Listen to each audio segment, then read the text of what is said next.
Well, it's a nice sunny day outside, so what better time to sit inside and play video games? And my next game review is Jeff Minter's Voidrunner. Here's the packaging of Voidrunner then, and it's typical Jeff Minter style packaging with the space-suited ungulates on the front of it there, trampling over the MAD logo, and the spine says Voidrunner on it.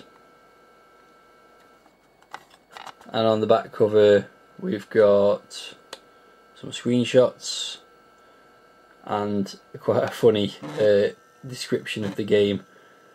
Gives you the chance to shoot more aliens faster than you ever did before. Wonder why that red ship there is going down when you distinctly told it to go up. And it also lets you be a smartass, apparently. So moving inside the packaging, and the first thing I notice is it seems to have gone a bit mouldy, but for some reason that seems to work with this game. That said, I will be trying to replace that at some point. And it's got a very detailed description, which is quite amusing too, of the what the game's about, the droid wars and so on. Lots and lots of info, which goes on inside as well. Even the most detailed description there of how to load the game, which is basically the same as any other way, which is shift and run stop. So it carries on about how to play the game, and on and on and on it goes. And then at the bottom it says, "I can only wish you good luck and happy blasting." And the back page there is the also available list, which we've seen numerous times before.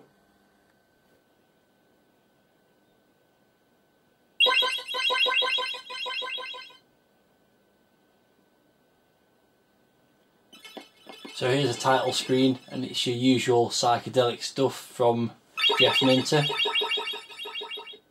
At the bottom left you can select which level you want to start on by pushing left and right, and they are named predictably: Camel, Beast, Move, U, Floyd, Zippy, and so on.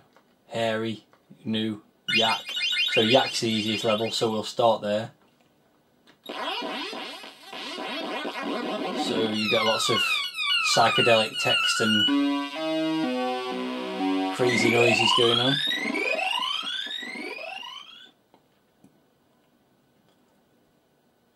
And behind all that description in the text of the instructions, it's effectively just to shoot them up. Space Invaders-esque, I guess, or maybe like Centipede. So you've got these 4 ships, and you just shoot stuff. And it makes a lot of noise, and there's a lot of bright colours. The idea is obviously to move from level to level, shoot as much stuff as you can, get as many points as you can. Simple enough, high score thing. This bar that's moving down the screen, every so often that will stop and leave a trail behind, and if you crash into that with the green ship, then you lose a life. Obviously if you get shot you lose a life, or crashed into you lose a life.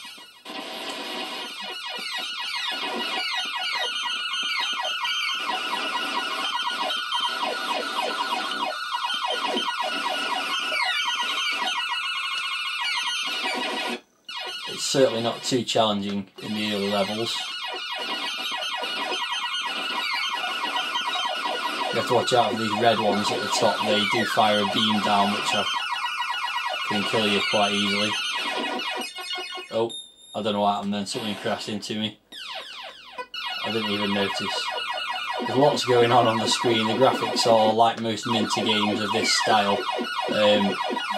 Reasonably basic but very colourful, and the small little sprites are quite cool. something's killed me again then, I don't know what it was. And that's the end of the first level. So you move on to the next level. You get an extra life at the end of each level if you survive it, so that's handy based on how badly I performed on the first level. So my next level that I'm on is called Llama, and again you've got lots of crazy stuff going on, but now you only shoot downwards, so you've got to adapt each level to what happens with the formation of your ships. It's effectively the same level as the first one, but pointing downwards.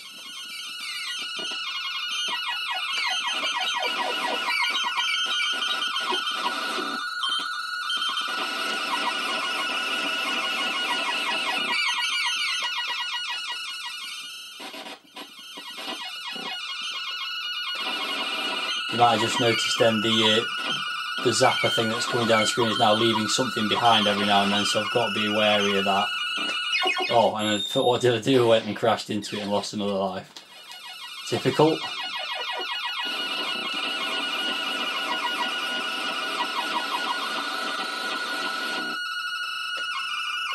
Whoa, there's lots of stuff happening here. As with most Jeff Minter games, it gets quite manic as time progresses.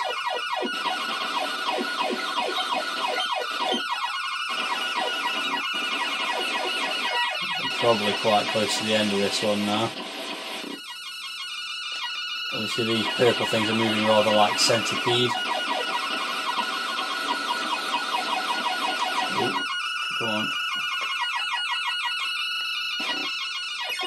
There we go, that's the end of that level. Actually survived that, only losing one life. And we move on to the next level, which is called Goat. Sound effects are pretty grating at times. Again, which is typical of a Minter game really. Not really a massive fan of Jeff Minter's games generally. This one's quite enjoyable. I quite like the idea of the ship formations changing each level, which makes you adapt accordingly. Obviously now there's one facing each direction, which makes things interesting. Oh, there goes another life.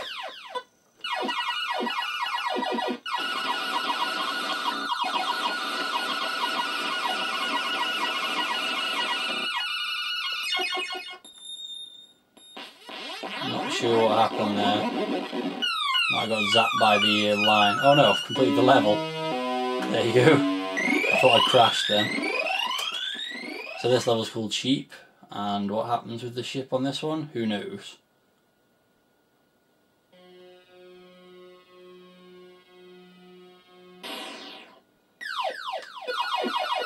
Oh, that's interesting. Now when you move left and right, the ships separate, so you've got to be careful where you're moving, because you may well, in avoiding the enemies with one group of ships, get hit with the other, rather like that. So the next level, which is called Camel.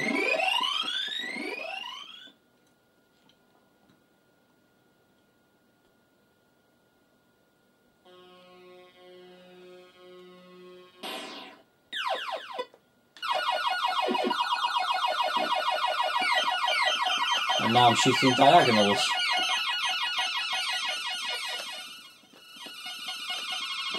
Whoa. And there's red things shooting in diagonals at me as well. Oh, totally got blasted there.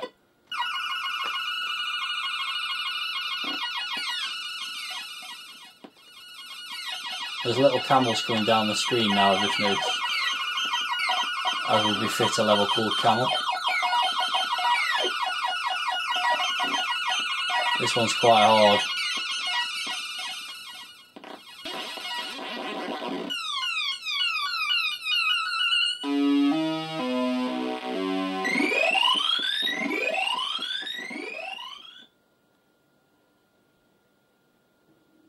So I think you get the idea of how to play the game anyway.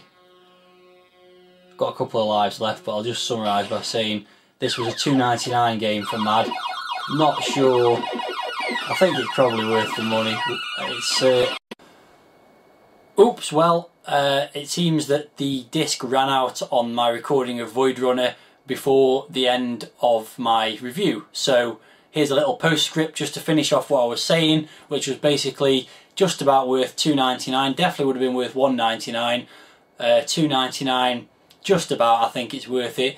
Good psychedelic game. Lots of you know, assault on the senses, and a nice sort of arcadey shooter, although there's not much depth to it. So that's basically what I was trying to say when the disc ran out originally. So on with the next review.